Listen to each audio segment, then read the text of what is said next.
Teman-teman, di video kali ini saya akan bahas tentang kelanjutan dari roadmap mainnet Pi Network kemarin, yaitu tentang mainnet terbuka dan mainnet tertutup. So, buat teman-teman yang belum nonton video sebelumnya, silahkan nonton aja ya. Roadmap ada 3 fase, fase beta, fase testnet, dan fase mainnet. Nah, sekarang ini masuk ke fase mainnet, dan fase mainnet itu dibagi ada 2. Ada yang terbuka dan ada yang tertutup. Nah, di video kali ini kita akan bahas tentang mainnet terbuka dan tertutup. So, buat teman-teman yang ingin tahu seperti apa, silahkan simak video ini hingga selesai. Assalamualaikum warahmatullahi wabarakatuh. Baik sahabatku semua, gimana kabarnya? Semoga pada sehat dan semangat.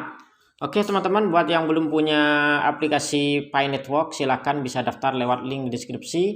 Anda bisa masukkan kode undangan uang mengalir atau kode undangan upline Anda atau siapa saja yang Anda ikuti, terserah. Nah, di sini teman-teman kalau lihat hari ini tanggal 29 Desember 2021 ada tampilan baru, ada mainnet dashboard. Nanti ini saya akan bahas di video selanjutnya. Untuk hari ini kita akan bahas kelanjutan video kemarin tentang mainnet terbuka dan mainnet tertutup. Oke, nggak pakai lama-lama, kita langsung aja. Nah, ke sini ya teman-teman. Jadi kemarin saya sudah bahas tentang fase ketiga, yaitu jaringan utama, yaitu jaringan mainnet ya. Ada mainnet di sini ada 2, ada yang tertutup dan ada yang terbuka. Sekarang kita bahas periode jaringan tertutup. Oke, periode ini akan dimulai pada Desember 2021, yakni bulan ini ya. Ini sudah dimulai. Periode jaringan tertutup berarti bahwa mainnet aktif tetapi dengan firewall yang mencegah konektivitas eksternal yang tidak diinginkan. Perintis akan dapat meluangkan waktu untuk KYC dan mengimigrasikan Pi mereka ke blockchain mainnet langsung. Saldo apapun yang diimigrasikan ke mainnet dapat digunakan berdasarkan pilihan pionir untuk membeli barang dan layanan di aplikasi Pi, mentransfer ke pionir lain, atau dikunci selama jangka waktu tertentu. Jadi teman-teman, di fase-fase ini kita juga bisa mengunci ya, dikunci selama jangka waktu tertentu untuk tingkat penambangan yang lebih tinggi. Kemudian perintis KYC akan dapat menggunakan Pi mereka di mainnet secara bebas di lingkungan tertutup dalam jaringan Pi. Jadi hanya dalam jaringan Pi ya, belum terbuka. Namun periode ini tidak akan memungkinkan konektivitas antara blockchain Pi dengan blockchain lainnya. Dan dengan blockchain misalnya Ethereum, blockchainnya Bitcoin, nah masih belum terhubung ke sana. Ini masih dalam lingkup Pi saja. Keuntungan dari pendekatan 2 periode ke mainnet, ada beberapa keuntungan. Memiliki periode tertutup pertengahan untuk meningkatkan ke mainnet yang terbuka penuh. Mendekatkan ini memberikan waktu untuk jutaan perintis di seluruh dunia untuk lulus KYC. Jadi diberi waktu dulu agar lulus KYC dalam jaringan tertutup. Jadi sekarang ini masih tertutup ya. Kemudian membangun dan menerapkan lebih banyak aplikasi Pi dan memungkinkan lebih banyak utilitas dibuat dan digunakan. Mentransisikan aplikasi Pi yang digunakan di testnet ke mainnet. Dan iterasi pada modifikasi dan penyesuaian apapun pada mainnet yang di ekosistem sebelum jaringan terbuka. Periode jaringan tertutup memberikan waktu bagi jutaan perintis KYC dan mengimigrasi Pi mereka ke mainnet. Hanya sebagian kecil dari perintis yang mampu menyelesaikan KYC mereka sekitar peluncuran mainnet.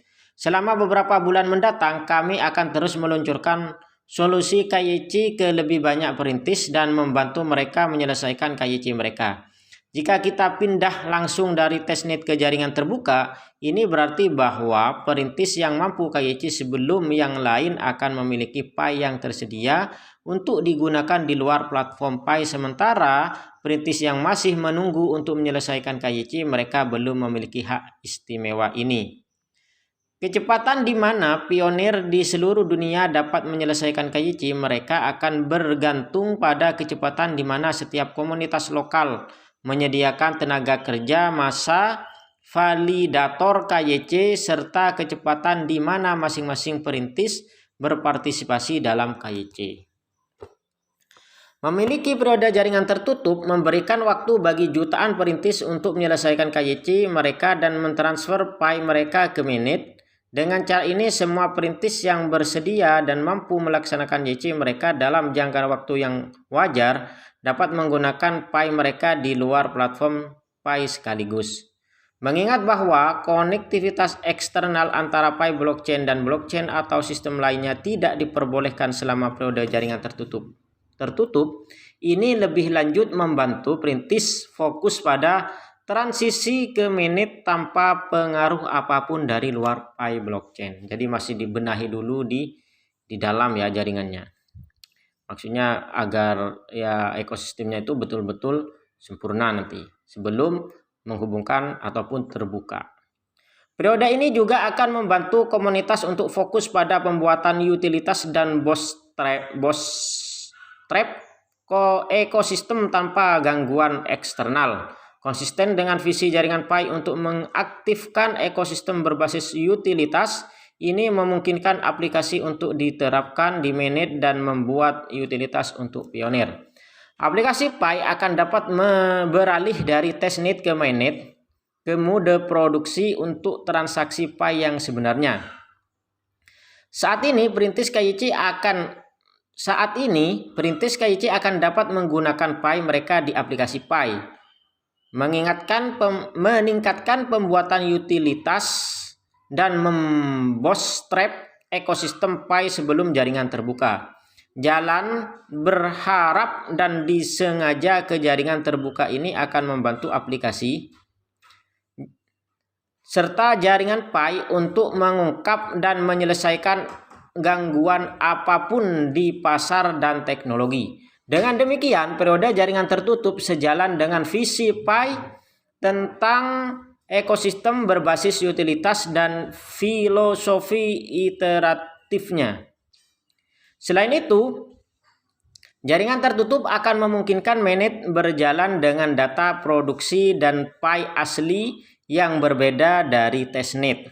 Data yang dikumpulkan selama jaringan tertutup akan membantu mengkalibrasi dan mengubah konfigurasi dan formula apapun jika perlu untuk memastikan jaringan terbuka yang stabil dan sukses.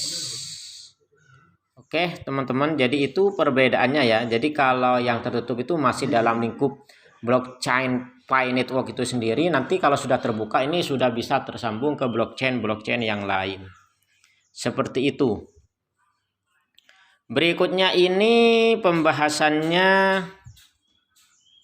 masih panjang ya teman-teman tentang KYC yang akan saya bahas di pertemuan selanjutnya. Oke, sekian dulu. Terima kasih.